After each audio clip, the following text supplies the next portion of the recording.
You, John Fitzgerald Kennedy, do solemnly swear I, John Fitzgerald Kennedy, do solemnly swear that you will faithfully execute the office of President of the United States that I will faithfully execute the office of President of the United States and will, to the best of your ability, and will, to the best of my ability, preserve, protect, and defend the Constitution of the United States. preserve, protect, and defend the Constitution of the United States. So help you God.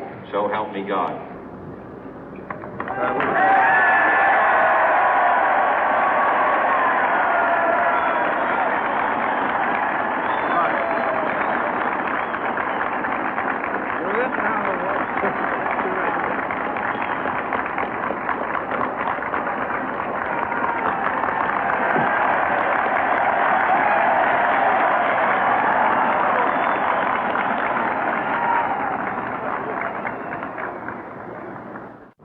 Vice President Johnson, Mr. Speaker, Mr. Chief Justice, President Eisenhower, Vice President Nixon, President Truman, Reverend clergy, fellow citizens.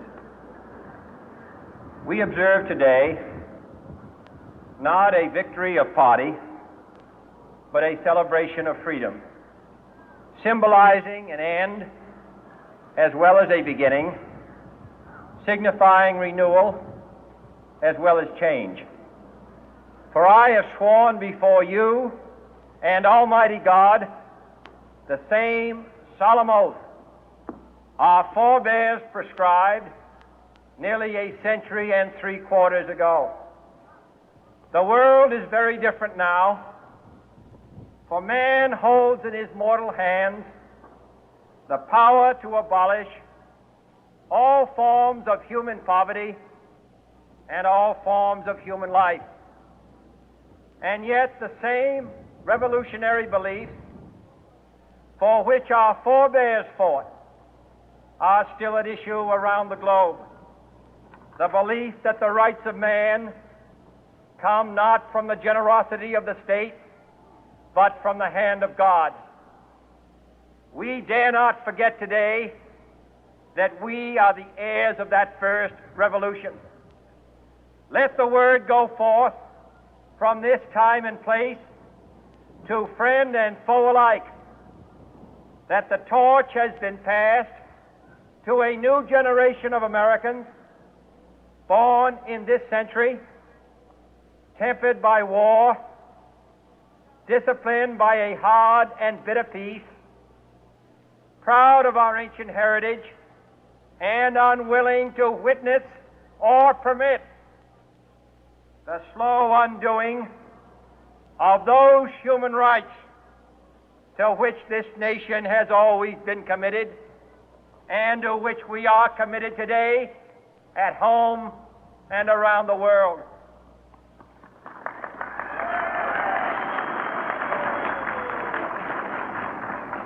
Let every nation know, whether it wishes us well or ill, that we shall pay any price, bear any burden, meet any hardship, support any friend, oppose any foe to assure the survival and the success of liberty.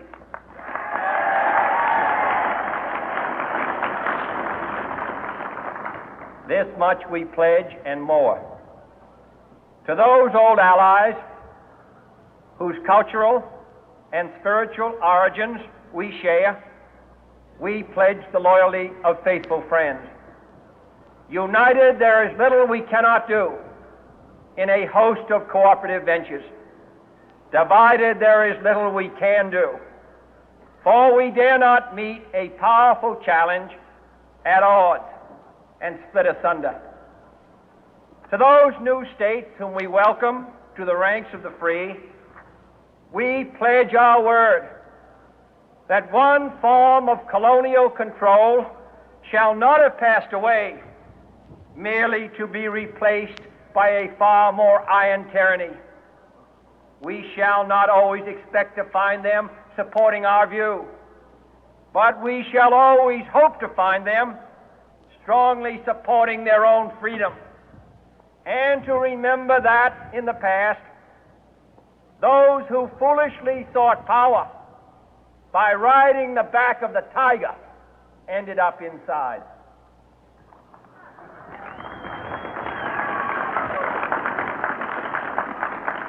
To those people in the huts and villages of half the globe struggling to break the bonds of mass misery, we pledge our best efforts to help them help themselves for whatever period is required, not because the communists may be doing it, not because we seek their votes, but because it is right. If a free society cannot help the many who are poor, it cannot save the few who are rich.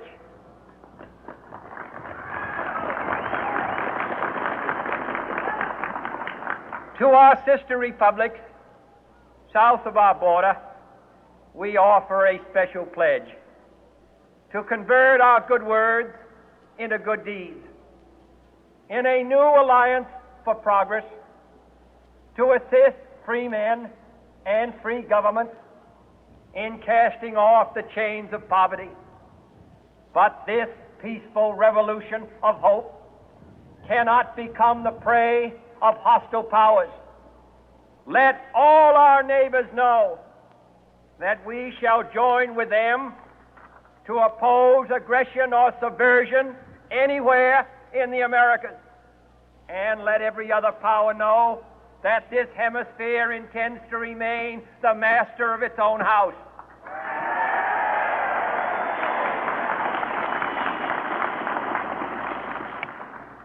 To that World Assembly of Sovereign States, the United Nations, our last best hope, in an age where the instruments of war have far outpaced the instruments of peace, we renew our pledge of support to prevent it from becoming merely a forum for invective, to strengthen its shield of the new and the weak, and to enlarge the area in which its writ may run.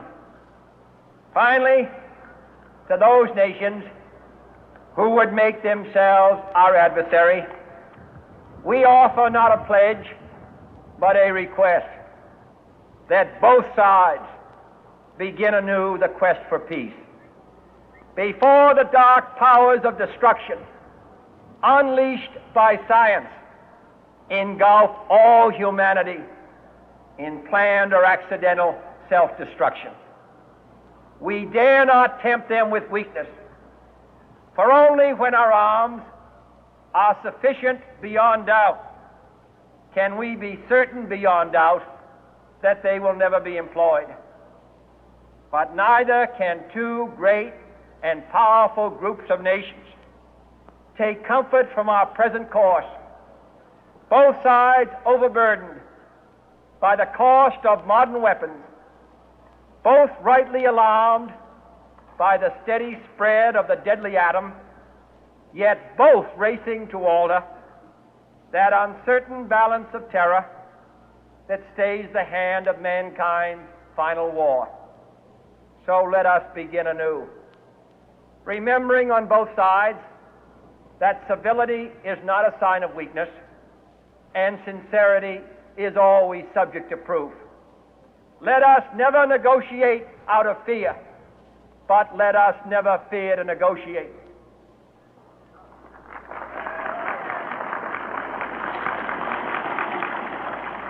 Let both sides explore what problems unite us, instead of belaboring those problems which divide us. Let both sides, for the first time, formulate serious and precise proposals for the inspection and control of arms, and bring the absolute power to destroy other nations under the absolute control of all nations.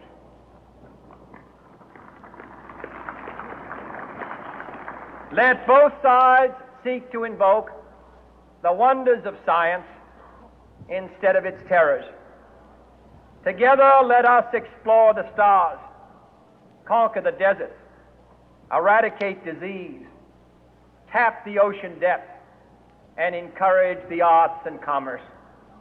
Let both sides unite to heed in all corners of the earth the command of Isaiah to undo the heavy burden and let the oppressed go free.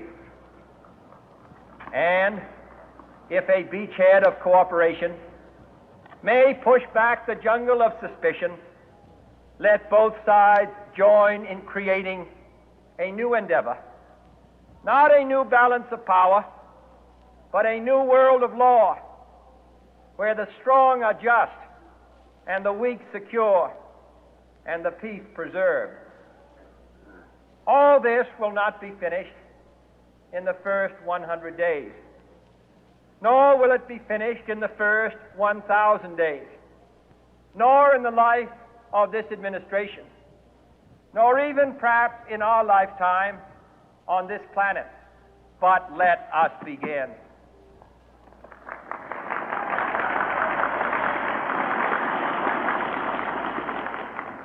In your hands, my fellow citizens, more than mine, will rest the final success or failure of our course. Since this country was founded, each generation of Americans has been summoned to give testimony to its national loyalty. The graves of young Americans who answered the call to service surround the globe.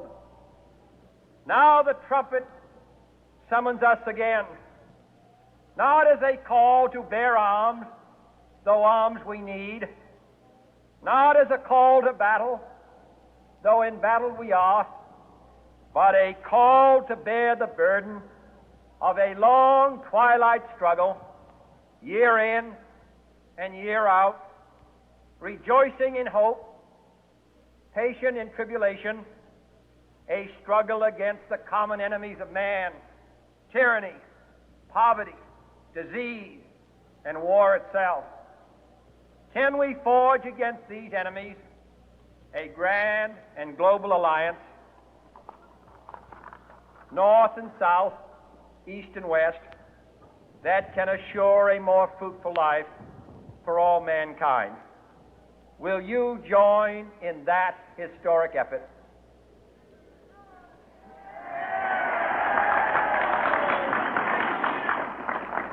In the long history of the world, only a few generations have been granted the role of defending freedom in its hour of maximum danger. I